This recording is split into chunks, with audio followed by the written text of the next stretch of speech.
देश से petrol diesel को पूरी तरह निकाल देना है और हमारी समस्या का मूल है वो। तो अब आगे मैंने आज वो भी सुझाव दिया कि जम्मू से श्रीनगर एक air condition electric bus luxury coach, जिसमें डबल डेकर बस शुरू कर, अभी मैंने मुंबई में electric double decker bus launch की। अब देश में हजारों बसेस आई है। डीजल की बस चलती है तो 115 रुपए किलोमीटर खर्चा आता है और इलेक्ट्रिक के बस का खर्चा नॉन एसी का 39 रुपीज और एसी का 41 रुपीज आता है। तो मैंने उनको कहा कि दो बस, एक double decker bus luxury coach Jammu से श्रीनगर शुरू हो जाएगा तो एयर होस्टेज जैसी चाय पानी सब मिलेगा लोगों को और कंफर्टेबली बिजनेस क्लास जैसी सीट होगी और टिकट रेट आज के बस से 25% कम होगा। अगर आप करना चाहते तो आप करिए, प्राइवेट करना चाहते तो तुरंत मैं उनको भेज देता हूं जो शुरू करना चाहते हैं। तो इससे काफ़ी अच्छी पोल्यूशन भी कम होगा, कंफर्ट्स भी बढ़ेंगे। निश्चित रूप से ये जो जम्मू से श्रीनगर जो मार्ग है इसको 4 लेन डिज़ाइन करने में इसमें भू तकनीकी और भू वैज्ञानिक जांच के आधार पर ये भूस्खलन की बाधा को ये बहुत ही प्रॉब्लमेटिक है। आज भी हमने कुछ स्पॉट देखे हैं और मैं बहुत बार जब मैं देखता नहीं था तो मैं कहता था काम क्यों नहीं होता, ये क्यों बदला, पर आज मुझे ध्यान में आया कि ये बहुत ही कठिन काम था। हमारे अधिकारियों ने, कॉन्ट्रैक्टरों ने बहुत कठिनाइयों के बाद और इन्वायरमेंट फॉरेस्ट को प्रोटेक्ट करते हुए काम किया है, उनको भी मैं बधाई देता हूँ। ये रामबन से बनियाल यही सबसे कठिन काम है और इस खंड में 40 किलोमीटर का जो एग्जिस्टिंग रोड है इसका पहले चौड़ीकरण करना था और इसमें लैंडस्लाइड्स होती थी, काफ़ी समस्या हो रही थी, बीच में काफ़ी बड़ा संकट आया। अभी परसों तो हम लोग कल जब वहाँ थे जोजिला में तो वहाँ 2 लोग मर गए हमारे काम करने वाले और कॉन्ट्रैक्टर की पूरी मशीनरी खत्म हो गई। तो ये जिस प्रकार का यहाँ का जो एक क्लाइमेट है वो एक बड़ा चैलेंजिंग है और इसलिए इसके डिज़ाइन को भी बदलना पड़ा। काफ़ी 7 किलोमीटर में 3 टनल तथा 6 किलोमीटर में 4 वाइडक्ट बनाने पड़ेंगे, उसका खर्चा बढ़ा। पुराने कॉन्ट्रैक्टर काम करते करते थकते गए, उनके साथ भी अड़चने आई और अब ये इसमें 40 किलोमीटर से 10 किलोमीटर का काम हो गया है और 30 किलोमीटर का काम केवल होना है। इसमें मरोग डिगडोल टनल जो है वो छोड़कर ये पूरा काम जनवरी 24 तक पूरा करने की कोशिश हम करेंगे और एक टनल जो है ये केवल जो थोड़ी बाकी रह सकती है जिसका काम अभी शुरू हुआ है। दूसरा जो इम्पोर्टेंट कॉरिडोर है वो जम्मू से चेनानी, डोंडा, किश्तवाड़, अनंतनाग है, वो हमारी NHAIDCL बना रही है। आपको पता होगा कि जब हमारी सरकार आई तो हमने प्रधानमंत्री जी से अनुरोध किया था कि जो हमारे हिल प्रदेश है, पर्वतीय प्रदेश है, उसमें ध्यान नहीं दिया जाता है। तो अरुणाचल, मेघालय, त्रिपुरा, उत्तराखंड, हिमाचल, कश्मीर और भी नॉर्थ ईस्ट के कुछ है, वहाँ बहुत अड़चन है, वहाँ प्रायोरिटी नहीं मिलती। तो उसके काम के लिए हमने NHAIDCL की स्थापना की है और उनके पास से कॉरिडोर 2 का काम दिया है। ये जम्मू जिले के खिलानी से अनंतनाग तक 13,000 करोड़ की लागत से हम 225 किलोमीटर 2 लेन पे शोल्डर के मार्ग का निर्माण हो रहा है। यह मार्ग पहले 246 किलोमीटर था और नया DPR बनाकर इसको हमने 21 किलोमीटर कम किया है, 10% रिडक्शन इन डिस्टेंस। फिर चेनानी से सुध महादेव, ये 265 करोड़ की लागत से 17 किलोमीटर सड़क निर्माण का काम सितंबर 2023 तक पूरा हो जाएगा। सुध महादेव के पास 3,703 करोड़ की लागत से 5.4 किलोमीटर की 2 टनल का टेंडर हम 30 अप्रैल 2023 तक हो जाएगा।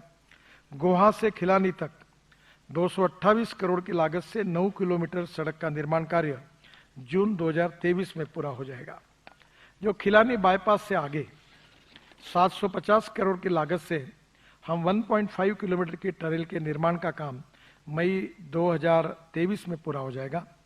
खिलानी से छात्रू तक 2,850 करोड़ की लागत से 82 किलोमीटर सड़क निर्माण का काम जुलाई 2023 तक पूरा हो जाएगा। इस मार्ग में जो ब्लैक स्पॉट थे एक्सीडेंट्स के लिए, उसको समाप्त करने के लिए चैनेज 83 में 91 करोड़ की लागत से 1 किलोमीटर अप्रोच रोड से टनल का निर्माण किया जा रहा है जो मई 2023 में पूरा हो जाएगा। छात्रू से सिंहपुरा होकर वायलू तक 4,008 से 8 करोड़ की लागत से हम 16 किलोमीटर की सड़क और 10 किलोमीटर की टनल का टेंडर 30 अप्रैल 2023 तक हो जाएगा। फिर वायलू से दोनीपोआ तक 285 करोड़ की लागत से 28 किलोमीटर के सड़क का निर्माण अप्रैल 2023 तक हो जाएगा। दोनी पवा से अलस्टॉप तक 260 करोड़ की लागत से 8.5 किलोमीटर सड़क का निर्माण मई 2023 तक हो जाएगा। अनंतनाग से में बाईपास के जरिए जम्मू से श्रीनगर के मार्गों को भी जोड़ा जाएगा। ये जो तीसरा कॉरिडोर है वो भी उतना ही इंपॉर्टेंट है कि कभी कभी क्लाइमेट के कारण बहुत बार प्रॉब्लम आते हैं। वो है जम्मू, अखनूर, राजौरी, पुंछ और उरी मार्ग। इसमें बीआरओ काफी काम कर रहा है। जम्मू से अखनूर होकर पुंछ तक 6000 करोड़ की लागत से 119 किलोमीटर के मार्ग का निर्माण हो रहा है। जम्मू से खाती चौक तक 25 किलोमीटर के सड़क निर्माण का काम जून 2023 तक पूरा हो जाएगा और बाकी जो 5 किलोमीटर का काम है वो अवार्ड हो गया है। अखनूर से चौरा तक 16.45 किलोमीटर का टेंडर हो गया है और यह काम जून 2023 तक अवार्ड हो जाएगा। चौकी से सुंबल तक ये 9.3 किलोमीटर का काम अगस्त 2024 तक हो जाएगा। भल्ला से बलसामा तक 18.5 किलोमीटर का काम सितंबर 2024 तक हो जाएगा। सियोट से ददेसर तक 15.8 किलोमीटर का काम अक्टूबर 2024 तक हो जाएगा। विशेष रूप से राजल से कल्लार तक 26.8 किलोमीटर का काम नवंबर 2024 में हो जाएगा। सरानू राजौरी डेहरी से तक 29.7 किलोमीटर का काम दिसंबर 2024 में हो जाएगा और कलाली से भटादुरीन तक का काम जनवरी 2024 में हो जाएगा। कल्लार सुरकोट पुंछ तक 35.4 किलोमीटर का काम दिसंबर 2023 तक हो जाएगा। और एक बात मैंने देखी कि ये जो रोड नए बन रहे हैं तो हमारे जो पुराने नोटिफाइड हाईवे थे, आज रामबन में भी मैंने चंद्रकोट से मारे थे तो रोड खराब थे, तो मैंने आज उसकी जिम्मेदारी की उसका नंबर NHI का लगा हुआ है। तो आज मैंने ये भी सूचना दी है कि 6 इंच या 8 इंच का वाइट टॉपिंग, दोनों तरफ फुटपाथ और सोलर लाइट लगाकर इसको एक बार ठीक करा दीजिए और फिर नगर परिषद को या राज्य सरकार को जिसको हैंडओवर करना है हम हैंडओवर कर देंगे और उसको डी रिकॉग्नाइज करेंगे, पर करने के पहले उसका भी काम हम करेंगे। दूसरी एक इंपॉर्टेंट चीज जो है जो मैं आपको बताना चाहता हूं वो है दिल्ली अमृतसर कटरा ग्रीनफील्ड एक्सप्रेसवे। दिल्ली से अमृतसर 4 घंटे में, कटरा 6 घंटे में और श्रीनगर 8 घंटे में होगा। तो ये वैष्णव देवी से मुझे नहीं लगता कि अब कोई जम्मू हवाई जहाज से आएगा जब ये रोड हो जाएगा। वैसे मैं पहले कहता तो लोगों का विश्वास नहीं बैठता। अभी दिल्ली से देहरादून 2 घंटे में, हरिद्वार 2 घंटे में, तो मैंने कहा दिसंबर के बाद एक भी हवाई जहाज दिल्ली से देहरादून नहीं आएगा। मैं जब मुंबई में मंत्री था तो मुंबई से पूरा हाईवे हमने बनाया था, तो मैं कहता था कि ये हाईवे 8 जेट एयरवेज की फ्लाइट आती थी, तो मैंने कहा ये हाईवे बन गया तो ये फ्लाइट बंद हो जाएगी, तो लोग विश्वास नहीं रखते थे। जैसे हाईवे बना पूरी फ्लाइट बंद हो गई। तो मुझे लगता है कि अब जैसे देहरादून की फ्लाइट बंद हो जाएगी वैसे जम्मू की फ्लाइट बंद नहीं होगी, बाकी जगह से जम्मू में फ्लाइट आएगी डायरेक्ट हिंदुस्तान की, जबकि दिल्ली की फ्लाइट में केवल आएगा पर बाकी फ्लाइट बढ़ेगी। आप तो एलजी साहब ने मुझे बताया कि उन्होंने फ्यूल पर टैक्स कम लगाने के कारण को बड़े प्रमाण पर फ्लाइट आ रही है और मैं तो आगे उनको कहूंगा कि पानी पे उतरने वाला हवाई जहाज अभी 100 आ रहे हैं, उसका भी वो मैं जब शिपिंग मंत्री था तो मेरा सपना था, मैंने उसकी ट्रायल ली थी। वो MPBS सी प्लेन था, तो एयरपोर्ट अथॉरिटी बहुत मुश्किल कर रही थी परमिशन देने में, तो मैंने उनको कहा था कि ये जो MPBS सी प्लेन है जिसको आप एरोप्लेन कहते हैं, मैं इसको फ्लाइंग बोट कहूंगा और नया कानून बना के मैं क्लियर करूंगा। तो उसका कानून भी क्लियर हो गया। अब भारत सरकार बहुत सी जगह वो शुरू कर रही है। और ये जो दिल्ली अमृतसर कटरा ग्रीनफील्ड है, ये दिल्ली से वैष्णो देवी तक 40,000 करोड़ की लागत से 670 किलोमीटर 4 लेन ग्रीन एक्सप्रेसवे ये दिसंबर 2024 तक पूरा होगा, ऐसा मुझे कहा है। हम लोग कोशिश करेंगे कि मई में चुनाव है, अब चुनाव के बाद हो गया हमें क्या फायदा है, हमें तो उसका उद्घाटन करना है। साफ बात करने में मुझे कोई संकोच नहीं होता। तो ये किसी भी हालत में आचार संहिता लगने के पहले NHI ये काम को पूरा करें, ऐसी मैं उनको सूचना करता हूं और प्रधानमंत्री के हाथ से हम इसका उद्घाटन करेंगे फरवरी मार्च में। हाँ, दिल्ली से कटरा की दूरी जो है 737 किलोमीटर है। ये एक्सप्रेसवे 58 किलोमीटर की दूरी कम हो जाएगी। इससे दिल्ली से अमृतसर का मैंने बताया आपको। ये एक्सप्रेसवे इंपॉर्टेंट ये कि सिख समाज की प्रमुख धार्मिक स्थल जो है अमृतसर के स्वर्ण मंदिर में, इसमें संधू साहब थे हमारे, तब हम बाहर से जा रहे थे। फिर हमने निर्णय किया कि अंदर से भी 4 गुरुद्वार इंपॉर्टेंट है। इसमें से स्वर्ण मंदिर, कपूरथला के सुल्तानपुर लोधी लोधी गुरुद्वारा, गोइंदवाल साहिब गुरुद्वारा, खंडूर साहिब गुरुद्वारा, गुरुद्वारा श्री तरन तारण दरबार साहिब को भी हमने जोड़ रहे हैं। ये भी हमने बाद में जोड़ने का निर्णय किया। ये एक्सप्रेसवे अंबाला, मोहाली, संगरूर, पटियाला, लुधियाना, जालंधर, कपूरथला, कठुआ, सांबा से गुजरेगा। और ये कटरा एक्सप्रेस हाईवे कपूरथला जिले में सुल्तानपुर लोधी के पास अमृतसर जामनगर कॉरिडोर से जोड़ा जाएगा और इससे जम्मू से राजस्थान, गुजरात की कनेक्टिविटी हो जाएगी। ये एक्सप्रेसवे का कुंडली, पलवल, मानेसर, ये मैं ज़्यादा बात नहीं बताता, आपको एक ही बात बताऊंगा। हम लोग बचपन में नारा देते थे, जहाँ हुए बलिदान मुखर्जी वो कश्मीर हमारा है, इतना ही हमको मालूम था। मैं बचपन में, मेरी माँ यहाँ आई थी तो वो अखरोट लेके आई थी, वही याद कश्मीर की थी। पर अब आप कश्मीर से कन्याकुमारी, ये सपना पूरा होगा। जैसे आप मनाली से निकलेंगे तो वहाँ हमने अटल टनल बनाई है, जो 3.5 घंटे रोहतांग पास जाने के लिए लगता है, वो टनल 8-9 मिनट में जाती है। वहाँ से फिर 4 टनल हम बना रहे लद्दाख लेह तक, अच्छा रोड बना रहे। और उसके बाद में लद्दाख लेह से जोजिला टनल है, जोजिला टनल के बाद झेडमोर है, झेडमोर से श्रीनगर है, और श्रीनगर से आकर आप कटरा रोड से डायरेक्ट दिल्ली जाओगे, अमृतसर रोड से दिल्ली।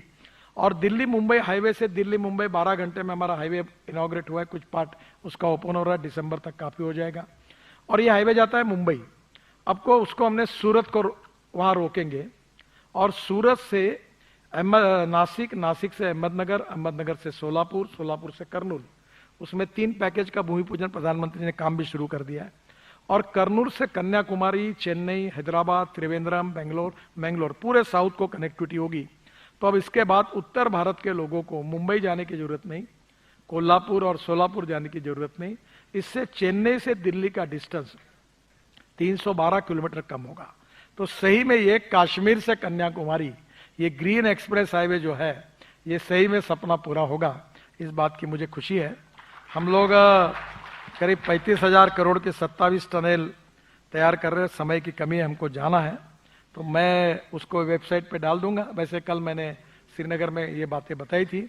अमरनाथ मार्ग के बारे में एक इंपॉर्टेंट बात केवल कहूंगा कि हमारे मनोज जी ने हमारे पास मांग की थी कि अमरनाथ तीर्थयात्रियों के लिए मार्ग निर्माण का प्रस्ताव, उसको आज मुझे खुशी हो रही है कि हमने स्वीकृति दी है।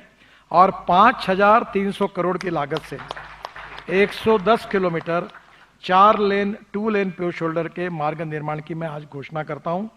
खानाबल से चंदनवाड़ी तक 1800 करोड़ की लागत से 73 किलोमीटर 4 लेन मार्ग डीपीआर 2023 तक बन जाएगा।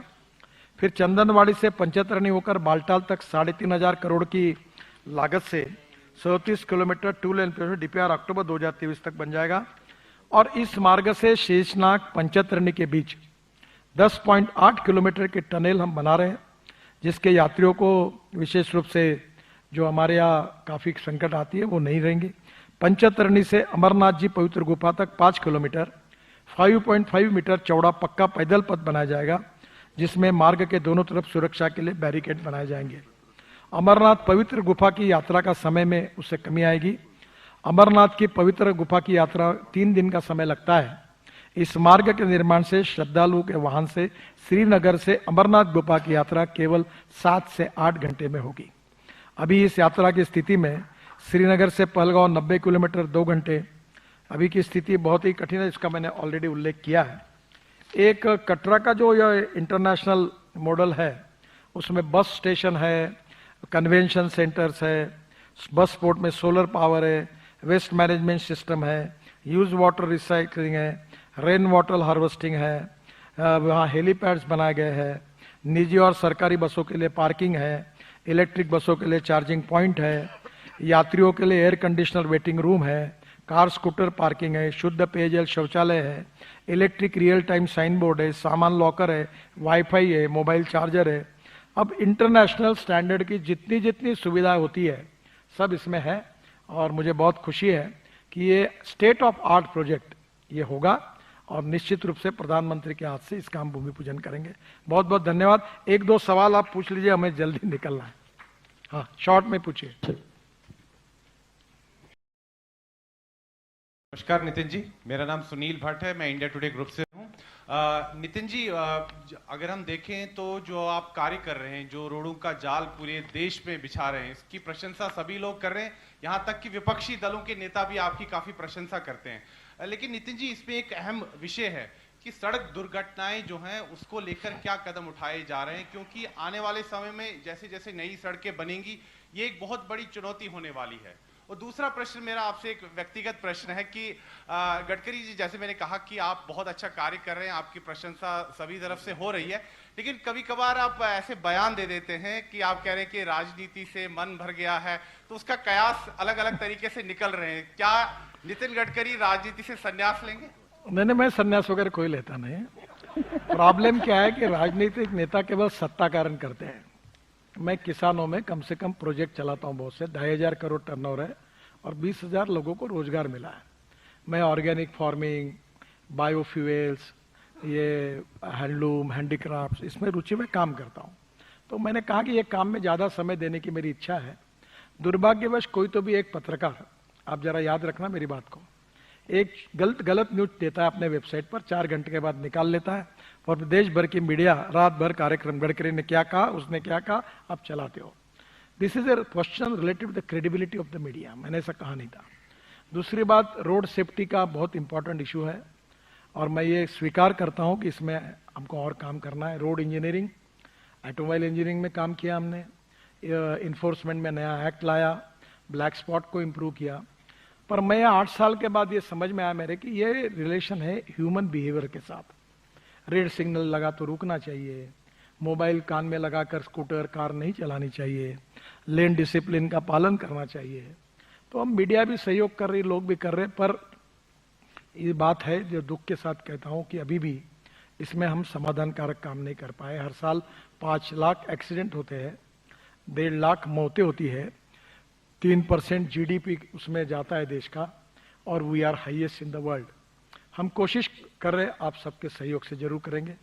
बाकी एक बात आपने जो पूछी कि ये काम मैं अकेला नहीं करता, हमारी अधिकारी, हमारे कॉन्ट्रैक्टर एक टीम के रूप में रात दिन काम करते हैं और वो भी मेहनत करते, तो ये क्रेडिट मेरा अकेले का नहीं है।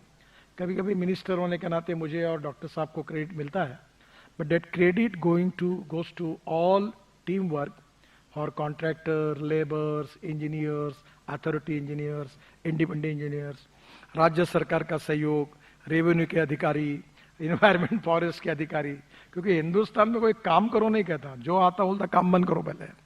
तो ये आप लोग कम से कम सहयोग करते हैं, इसी के कारण the credit goes to all the stake holders.